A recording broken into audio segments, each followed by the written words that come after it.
Good day. Welcome to Westchester Talk Radio, westchestertalkradio.com. I'm John Marino, and we are produced by Sharc Creative, made possible by Robeson Oil, the house that service built. By Lipolis Electric, don't be left in the dark, get Lipolis. By White Plains Hospital. Also, by Hightower Westchester, managing your wealth to a fiduciary standard. By Michael Labriola, landscape design and the construction of Armonk, and by Tompkins Mahopac Bank.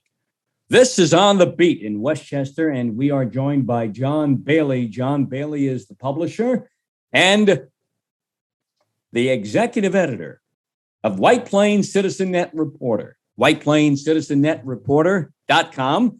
John also hosts 2 TV shows locally in Westchester, and they are on Spectrum and also on your outlet that provides you with News 12 Hudson Valley as well. And those shows are White Plains Week and People to Be Heard. John Bailey, we welcome you back to Westchester Talk Radio. How are you? Yes, I'm very good. The October edition. You know, here we are in October, and we have an election just a few weeks away for a county executive. The Democrat incumbent, George Latimer, seems to have a big lead in the polls and out there on the street when you talk to people too. The challenger, Christine Schulte, Republican, who once worked in the administration of former county executive Rob Astorino and one-time Yonkers Mayor Phil Amicone. It doesn't seem like she's running much of a race, much of a campaign, and I would have to think that's by design. So I would have to ask at that point, why or why not? Well, unfortunately, there are so many persons they could have nominated to run against her. You know, people with names that are recognizable, Republicans for, how about running Mike Spano or something, although he is a Democrat, but right. He could switch. He could have switched. He could have. There's also talk, too, that Mike Spano might want to throw his hat into the race for a governor on the Democratic side. Well, he has to refurbish his image, you know, after that problem he had with Hochul earlier in the fall. And to my way of thinking, I mean, Mr. Spano, the governor thing is really up in the air. Politician to go back and forth, party to party. It worked for Michael Bloomberg. There's no difference. They work together. There's no difference. They work together. Good example of that is here in Rye Playlands, where absolutely nobody is opposing Mayor Roach. Right. A ghost. It's a ghost campaign. Yes, that's right. And Mayor Tom Roach, who is a Democrat by trade. We have 3 common council seats up. One is a complete newcomer, never been interested in council public meetings. Office. Who would that be? And that would be Richard Payne. You know, and we have 2 veterans who are incumbents. I mean, John Martin, who's been in there since the late 90s. Right. That's a long time. That is a long time. Over 20 years. Yes. And then you've got Justin Brash, who is running for his 2nd term, and he is basically distinguished himself on the Common Council, applauding and affordable housing and just generally saying all the right things. Could it be, though, that Democrats in White Plains have so much power or around the county? You look at the county board, there is only one non-Democrat, and that is Margaret Kunzio, who is a registered conservative. Could Republicans be looking at this countywide and locally in places like White Plains, where we've had Republican mayors in the not too distant past, for example, like Joe Delfino, but yet it's basically a Democratic city now? If I were a Republican and I were interested in higher office, those higher offices of White Plains Common Council or White Plains Mayor or Westchester County Executive, those might not be the directions I go in when it comes to higher office. I might, say I live someplace else, establish a residence there, and run where I might have a better chance to win. But they're not going in any direction. They don't send up tomato cans to complain about things. You can do that. And that's what is known as maintaining a loyal opposition when you are really in the minority. You wouldn't have a Trump for president if the Republicans didn't do that 10 years ago. Switch directions. Is George Latimer campaigning as hard as he normally would if he had an opponent who came at him harder? He campaigns every day. He holds press conferences. He announces things. I mean, he gives the impression that he's on it and he's taking care of business. And we both know George for more than 30 years. We know that's the way he is. He runs a campaign. The polls could say George Latimer leads 99-1, and he'll be out there running as if he's trailing 1-99. And if somebody's running for office, isn't this what you want? Don't you want that candidate, any candidate out there saying, here's what I did, here's what I plan to do, here's my game plan. You like it, great, vote for me. You don't like it, you have a right to vote for somebody else. What he does not hand out palm cards. He hands out. He hands out handshakes, George Latimer. Scrolls. That's what he hands out. He has lots of things. I mean, there was 2 to 3 press releases every day. There was one today. And I mean, and of course, the whole point is, as I used to be in the advertising business, I was a copywriter, and it was always good to have a messy desk. Yeah, I have a reputation for that too. People say, they'll walk in, they say, how do you find that? He's always working. Don't worry, I know where it is. Whatever it is, I know where it is. And but in this case, I've had people ask me, okay, look for this, find it now, and I have. So see, I know where it is. There you go. Whatever works for you, as they say, right? And he's very personable. He goes, I mean, the man is never home. Right. The man is never home. He's always making people feel good that he's in charge. And, whether he is or not, that's what people think. Is there any chance Schulte can win? You know what? Is there any chance? There is no shot unless the election is fixed. County executive George Latimer, Democrat, his opponent, Republican. No, there isn't a shot. You cannot have any chance if you don't hold a press conference once before the election. How about over in Harrison, where we have the race for mayor and supervisor to succeed the stepping down Ron Belmont? We have the Democrat Frank Gordon, the Republican, the current deputy mayor, deputy supervisor Richard Dionisio in the town of Harrison. How does that shape up right now? We would think that Dionisio would be a shoo-in. Is that the case, or maybe not? Right. Well, let's see. Mr. Belmont has had a very successful run. He has absolutely beaten White Plains to the punch with 3, I believe, extraordinary apartment developments that he spoke about 2 weeks ago and they're starting to rent up. So therefore, he has success in tapping the market, whereas White Plains does not. White Plains is stalled out in their building routine, and it's finally starting to get going, maybe. Would you foresee an easy Dionisio victory on Election Day over Gordon, or might this eventually turn into a fight? Well, let's see. Belmont was a Republican, right? Yep. I think the Republican, Harrison is generally a very conservative town. Right. And it's very wealthy. But it has never had too strong a Democratic slant at all. Harrison has been run by Republicans for decades. It will continue to do so, I think. And then, of course, whoever does that is a prime candidate to run for county executive in 4 years. Next time around. Okay. Now, next time around, Democratic Party. Always looking ahead, man. Always, if you're a politician, you always do look ahead. Speaking of Republican, George Latimer might run for governor this time around or in 4 years. Well, he says ironically, no. the county executive and governor's races almost match up. They're within a year of each other. So that would work out in 4 years. George could no longer be county executive and launch a run for governor. He'll have a year to work with at that point. Well, say the county finally comes back. COVID finally dies out in 2 years. And then Mr.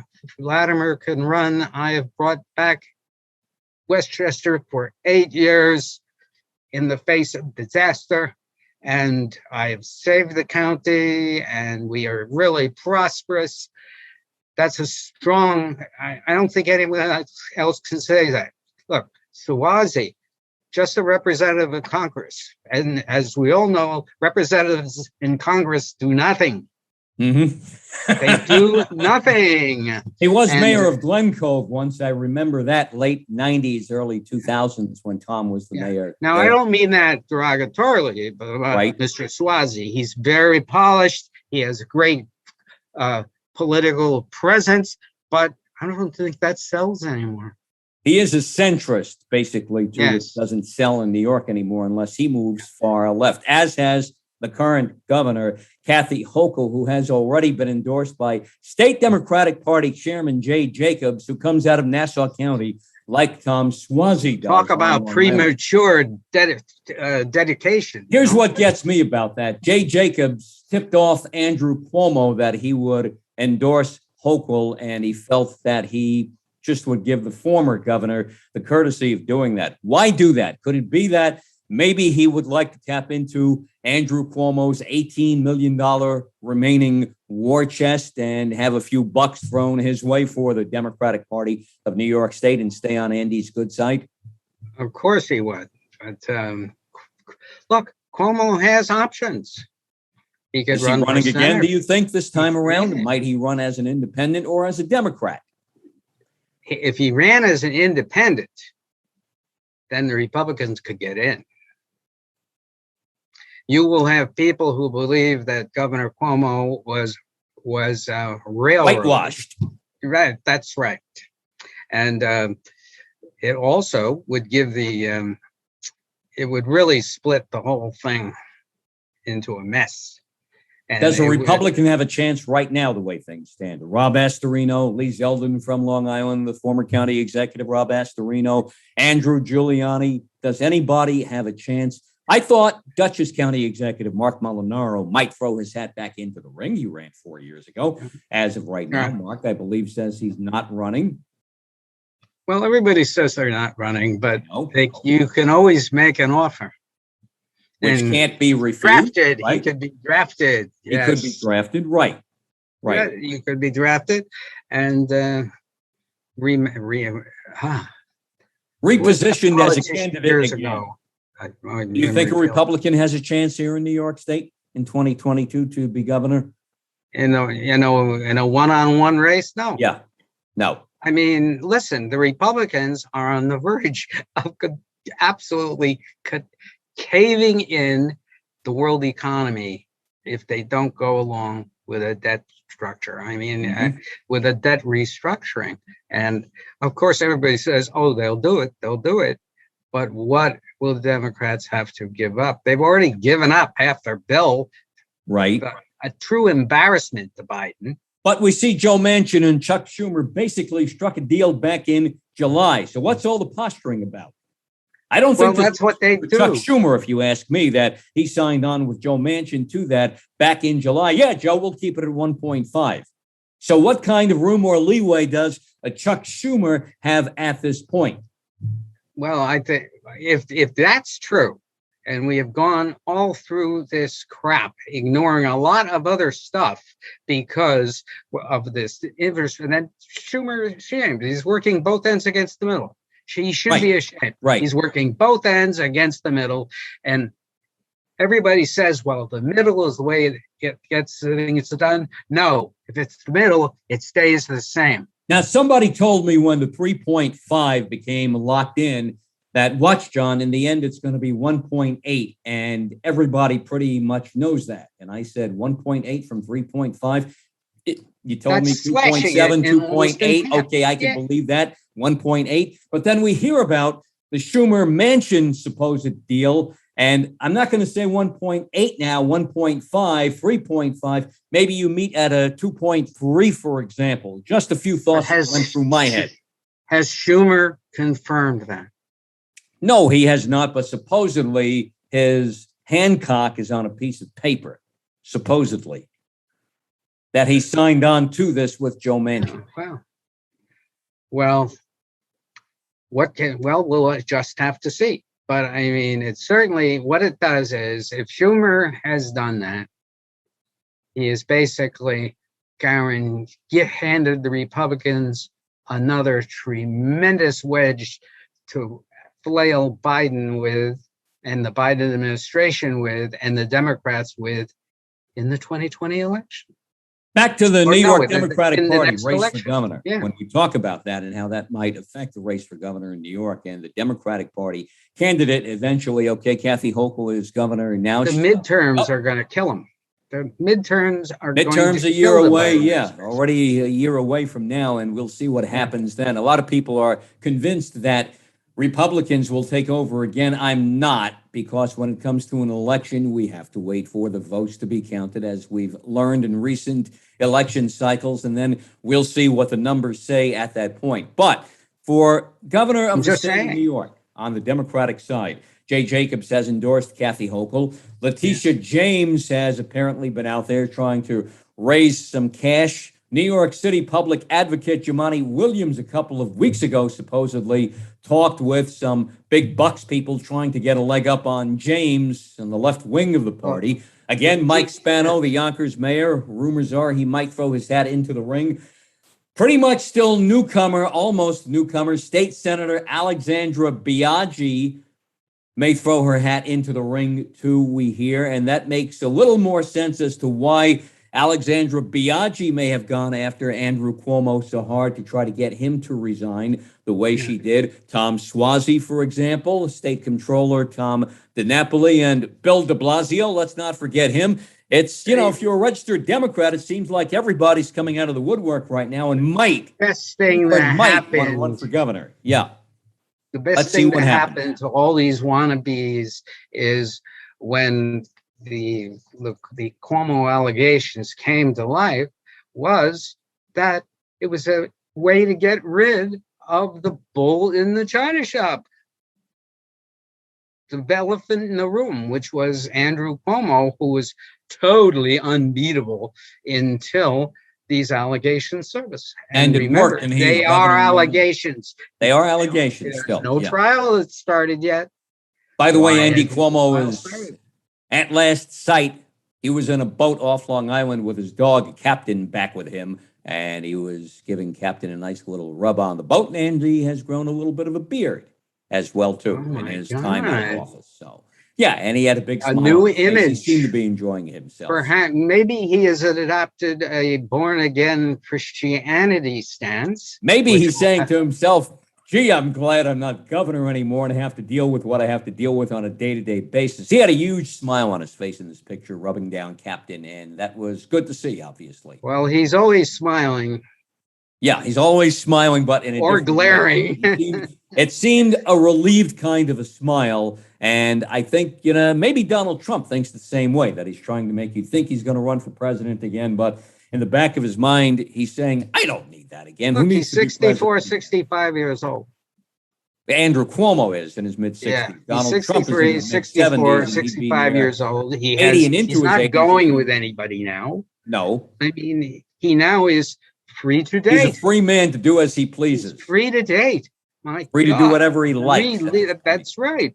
You want to run for governor again? Run for governor again. You want to go out with somebody? Ask him out. Donald Trump, different mindset, maybe being in his mid-70s now. If he ran again and got elected again by the time he left office, I think he'd be in his early 80s at that point. And he may not want to do that, run a country again and say, I had enough of that for 4 years. Maybe it's a good thing I'm out. No, he never gives up.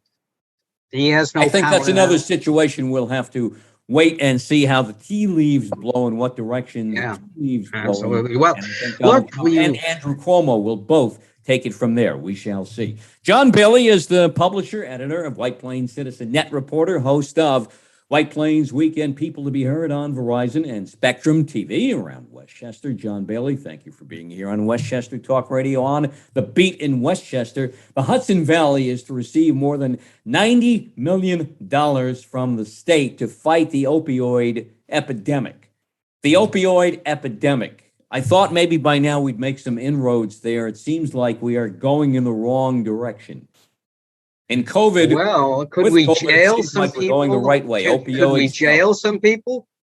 Don't know what's going to Let's happen figure stuff with that money, where it's going to go. Supposedly, it's going to go to nonprofits. They'll do some work, go to other medical facilities, establishments, etc., so they can work on the opioid crisis too, and to law enforcement. I would assume that money goes to. Well, do we have any idea how many people suffer from opioid addiction in this county? Yeah, we have, I guess, about 10 to 18 million. Westchester is going to get the most out of all this money in the Hudson Valley, anywhere from 10 to 18 million, supposedly. And we have, number-wise, we just have way too many around Westchester, around the Hudson Valley, around New York. Well, how come there hasn't been more enforcement against opioids in Westchester? It seems like County? that's gone on the back burner. Now, there is a campaign issue I had not even thought of until this. No one talks about opioids anymore, where 2014 to 2018, that was talked about every day. Right. Opioid addiction is a gift of the medical establishment. Mm-hmm. And it's a curse from the medical establishment. And the fact that the Sacklers have been given absolutely, you're free to go situation. And from pharma, yes, the Sacklers, your money. From big and pharma. I mean, that is a disgrace. They should be sent to prison for life. I just wonder if they're not done in court and more might come up against them where they go back to court again. If the Sacklers might be in court for decades because of the opioid crisis. And then again, because of the settlement a few weeks ago, maybe they're all done. We'll see about the settlement is a total gift from Congress or whoever approved that. A judge had to approve that. Yes, right? Judge Drain. Was it? Yeah. Was it not? Yeah. It was Judge Drain, the man who also put Westchester County in a bind, forcing us to go to standard amusements. Rye Playland. Oh, yeah, that's right. We had a big summer at Rye, I guess, right? Yeah. Good to see everybody back at Playland. Yeah, I believe he said that they got over 330,000. Yeah. Visitors. That's good. It's not as good as 5 years ago, but that was in the time of COVID. Right. Could it be that we talk more about opioids now, and opioids is back in the news, getting attention because the COVID situation is slacking off? Nonprofits do a lot of good work, but the money has to be not to hire lots of staff and lots of administrative staff and establish lots of. It's got to go to fighting opioids, right? That's right. On the block. And a lot of nonprofits, notably United Way, right? Did a lot to make a lot of their administrators extremely rich. That was a huge scandal. I've never contributed to United Way since. We see more and more with nonprofits that there is profit involved, maybe in a way that should not be. More and more, I think we see there is no such thing as a nonprofit. There is no such thing. I agree. I think we should do away with that term nonprofit now. Yeah, I think it's nonprofit does not make everything in this life is for profit and has to be paid for, or somebody is going to get paid one way or another. Putting on my cynical reporter's fedora, everybody operates in their self-interest. Most people do. Everybody has some self-interest in what they do, I think. Well, everybody I report on does. Everybody I know. So, Mercy College, Dobbs Ferry, the adjunct professors there. Mercy College in Dobbs Ferry, the adjunct professors get together at golf club, the Ardsley Golf Club in Dobbs Ferry, and they hold a rally demanding a living wage. Demanding a living wage. What might that number be? How do we determine what's the living wage for an adjunct college professor? It's certainly not 80,000 a year in this county. It's not even 100,000 a year in this county. Might be 150 in Westchester. No, that's exactly it. You have to be a couple with 150 G's in income to hang in there, and God help you if you're retired. Mm-hmm. And it's just and you haven't saved. This is one of the hidden crises of our time. We have a vast number of people in their 60s, 70s, and now in their 40s and 50s who haven't begun to save for their retirement.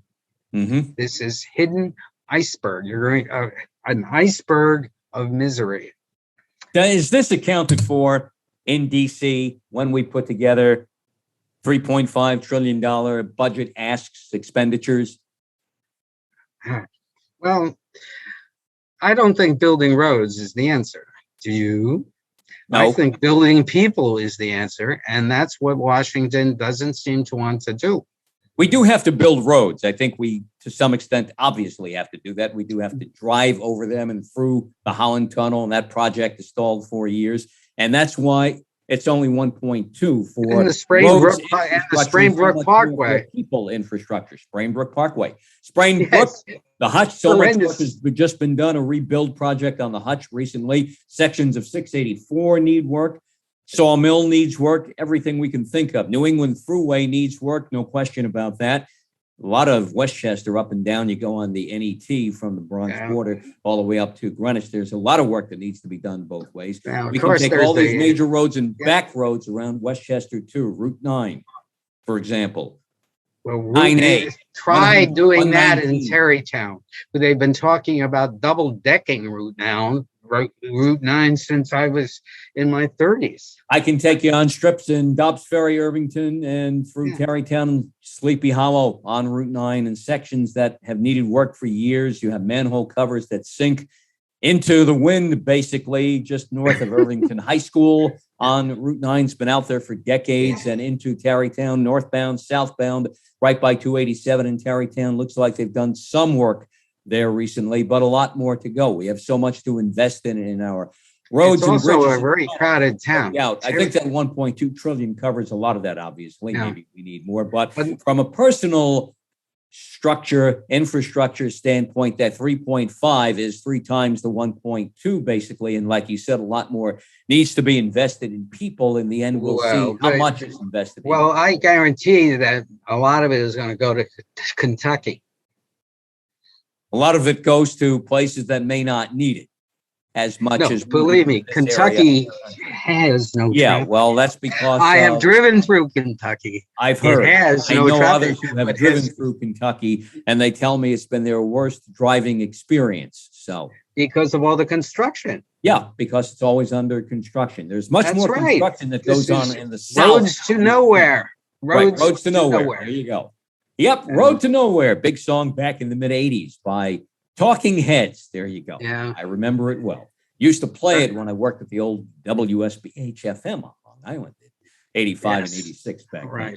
Yeah, okay. Now, so John Bailey is the publisher and editor of the White Plains CitizenNet Reporter online, whiteplainscitizennetreporter.com. And we here are Westchester Talk Radio. I'm John Marino, produced by Sharc Creative.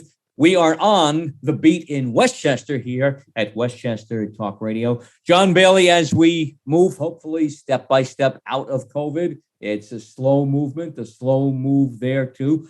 Schools in Westchester, what's the current normal situation?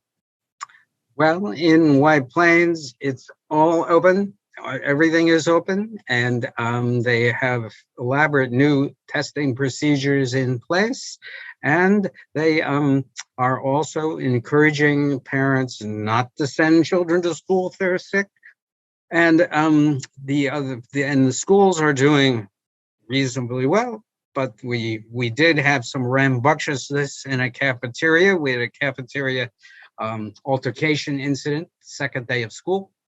And this is a problem where the kids aren't used to being together. Old animosities are fired anew, apparently. And it's something that our superintendent was very upset about. And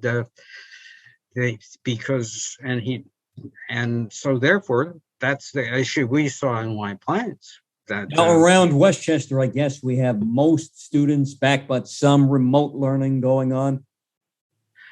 Well, that happens when you have we had a classroom in an elementary school in Rye Plains that one person tested positive, so the classroom had to go online, or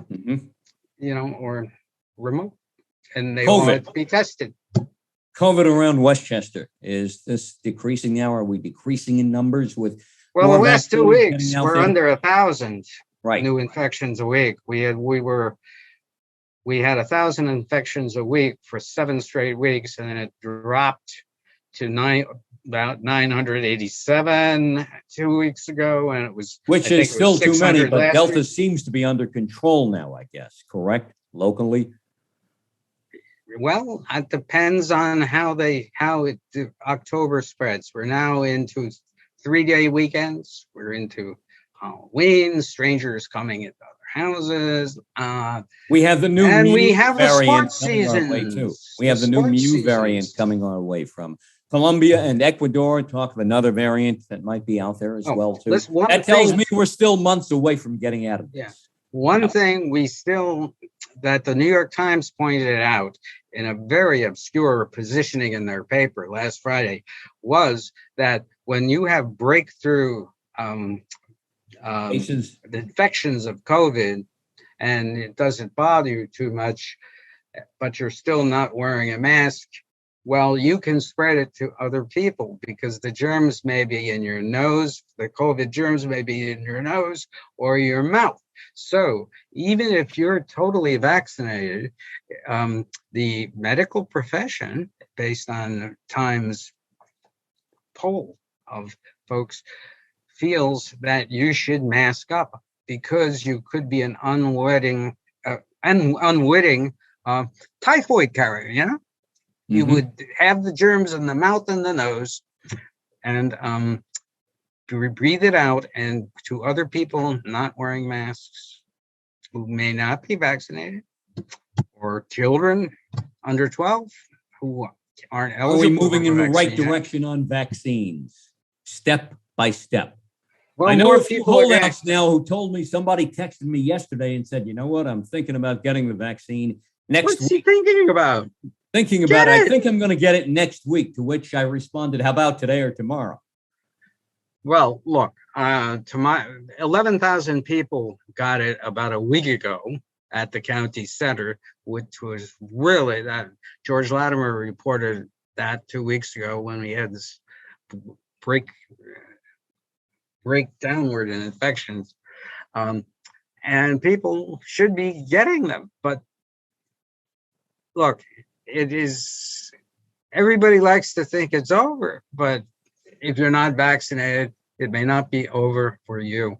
And the numbers show it's not over. It's going down, moving the right way, but one case is one case too many, no doubt. John Bailey, Chick Galella, Armand Chick Galella of Sleepy Hollow, World War II veteran, Pearl Harbor survivor, who we had the pleasure and the honor of speaking with here on Westchester Talk Radio a few months back. Chick Galella passes away, Sleepy Hollow resident for basically his whole life, passes away at the age of 100. And condolences to Armand Chick Galella's family, his son Mike, and the rest of the family, from everybody here at Westchester Talk Radio, and from you two, I know, over at White Plains CitizenNet Reporter. Let's do that portion one more time, Mike. Let's pick that back up. From everybody here at Westchester Talk Radio, our sincerest condolences to the family of Armand Chick Galella of Sleepy Hollow. From us here at Westchester Talk Radio, and we know from you too, John Bailey, and everybody at White Plains CitizenNet Reporter. John Bailey, White Plains CitizenNet Reporter, we thank you for joining us here on Westchester Talk Radio on the Beat in Westchester.